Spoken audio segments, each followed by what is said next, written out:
Selamat pagi Bapak Ibu Saudara sekalian, kembali lagi pada renungan pada pagi hari ini.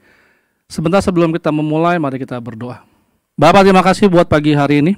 Kami bersyukur buat berkat kasih karunia Tuhan yang luar biasa dalam hidup kami.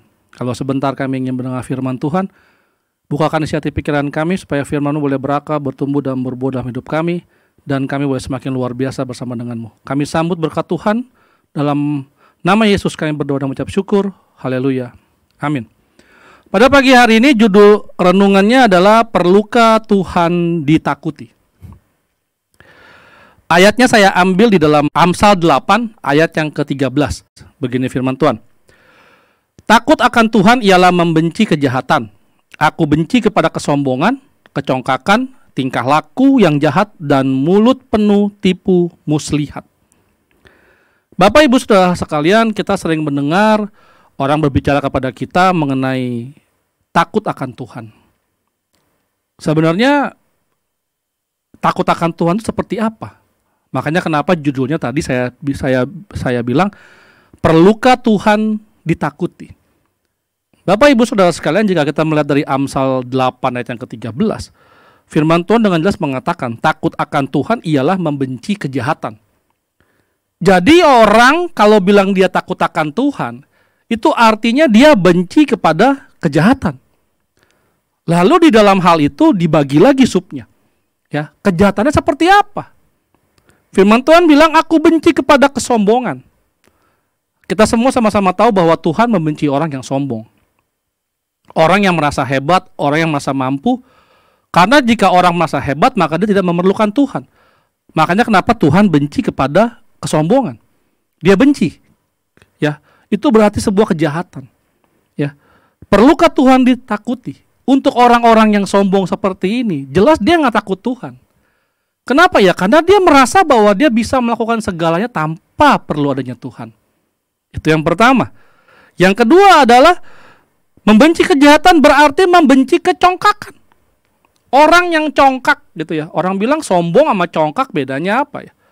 Kalau ditulis 2 kali seperti ini, berarti Tuhan 2 kali memperingatkan kita bahwa selain dia benci orang yang sombong, dia juga benci orang yang congkak. Orang yang congkak ini mungkin kalau menurut saya lebih kepada hatinya. Kalau sombong mungkin perkataannya, mungkin emang sifatnya, bukannya sifatnya ya, mungkin memang omongannya terlalu membual ya, terlalu hiperbola gitu. Kalau congkak berarti hatinya. Hatinya sudah menuju kepada kecongkakan. Arti kata memang orang ini tinggi hati. Orang yang tidak bisa merendahkan dirinya. Orang seperti ini jelas, jika terjadi apapun juga di dalam hidupnya, dia akan bilang bahwa itu semua karena dirinya. Karena hatinya sudah congkak. Hatinya tinggi. Hatinya tidak mengenal Tuhan. Takut akan Tuhan berarti adalah orang yang tidak mempunyai tinggi hati. Orang yang rendah hati yang dicari sama Tuhan. Jadi kalau orang bilang bahwa dia adalah takut akan Tuhan, tetapi hatinya masih congkak, masih tinggi, masa paling benar gitu ya. Orang yang ditegur tidak bisa, itu. Ini juga orang-orang yang congkak, lain dengan orang sombong. Lihat ya, ada satu perbedaan. Orang yang congkak adalah orang yang tidak bisa diberi nasihat. Dia memang nggak sombong, memang orangnya mungkin dia ketemu orang dia hai apa kabar. Tetapi ketika ada teguran hatinya nggak bisa menerima. Ini orang congkak. Dan ingat Tuhan membenci orang yang congkak. Jadi kalau takut akan Tuhan, bukan berarti Tuhan itu jahat atau Tuhan itu perlu kita hormati dengan bagaimana, tidak. Takut akan Tuhan berarti kita membenci kejahatan. Membenci kejahatan, subnya adalah kita membenci kecongkakan. Orang yang tinggi hati, jelas dia dibenci oleh Tuhan. Dia tidak takut akan Tuhan juga yang pastinya. Lalu, takut akan Tuhan ialah tingkah laku yang jahat. Tingkah laku yang jahat. Tahun ini Bapak Gembala banyak mengajari kita, mulai dari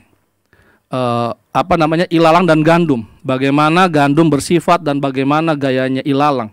Salah satu yang diangkat oleh Bapak Gembala adalah kuduskanlah hari Sabat. Jika kita masih tidak menghormati hari Sabat, saya mau tanya, benarkah kita takut akan Tuhan? Benarkah kita memang menghormati Tuhan? Sudah jelas orang seperti ini nggak takut akan Tuhan. Dan saya mau katakan orang-orang seperti ini bagaimana jika dia menjadi pelayan Tuhan?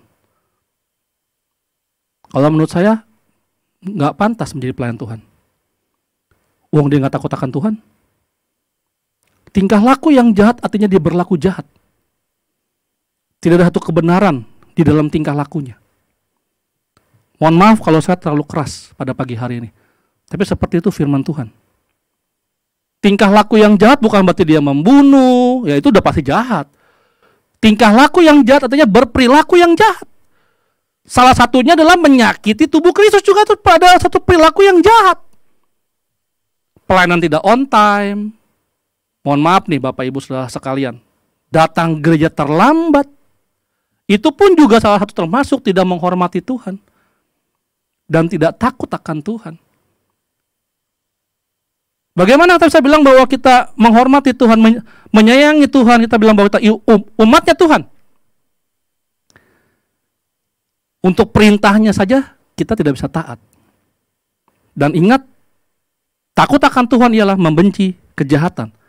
Dan tingkah laku yang jahat itu salah satu termasuk kejahatan. Bagaimana Anda bisa menjadi pelayan Tuhan sedangkan hari Minggu saja Anda tidak ada di dalam rumah Tuhan? Mohon maaf Bapak Ibu Saudara sekalian. Lalu yang terakhir adalah mulut penuh tipu muslihat. Sudah tingkah laku yang jahat. Yang terakhir adalah mulut penuh tipu muslihat. Orang seperti ini udah pasti mulutnya penuh dengan tipu muslihat. Kenapa datang terlambat? Oh macet. Oh begini. Oh begitu. Mulut ini dengan lancarnya mengucapkan sesuatu yang tidak pada sebenarnya.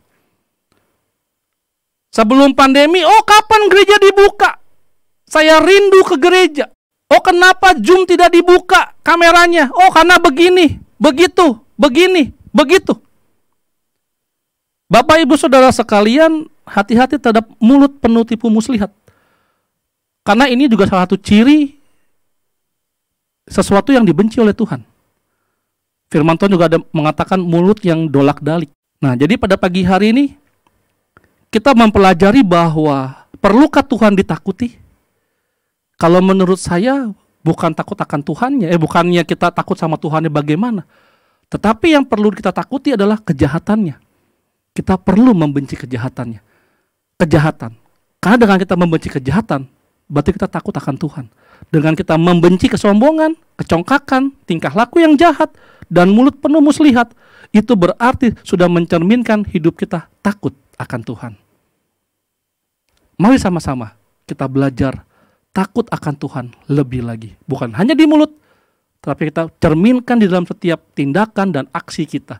Tingkah laku kita di dalam berjemaat. Mari kita berdoa. Bapak terima kasih buat pagi hari ini. Kami belajar takut akan Tuhan. Bukan berarti Engkau yang perlu kami takuti secara pribadi. Tetapi kami membenci akan kejahatan. Kami membenci dosa. Dengan cara seperti itu, maka kami tahu bahwa kami sudah takut akan Tuhan. Bahwa kami menghormati Engkau sebagai Tuhan, sebagai juru selamat kami. Dan kami juga makin mengerti bahwa dengan kami membenci kejahatan, maka kami akan semakin menjadi serupa dengan Kristus. Terima kasih Bapak-Bapak buat pagi hari ini. Ajar kami, bantu kami, dan ubah karakter kami. Supaya kami makin hari semakin menjadi seperti Kristus. Dalam nama Yesus kami berdoa dan mengucap syukur pada pagi hari ini. Haleluya. Amin. Takut akan Tuhan bukan hanya di mulut, tetapi juga harus dilakukan sehari-hari dengan cara membenci kejahatan. Terima kasih. Selamat pagi. Tuhan Yesus memberkati. Amin.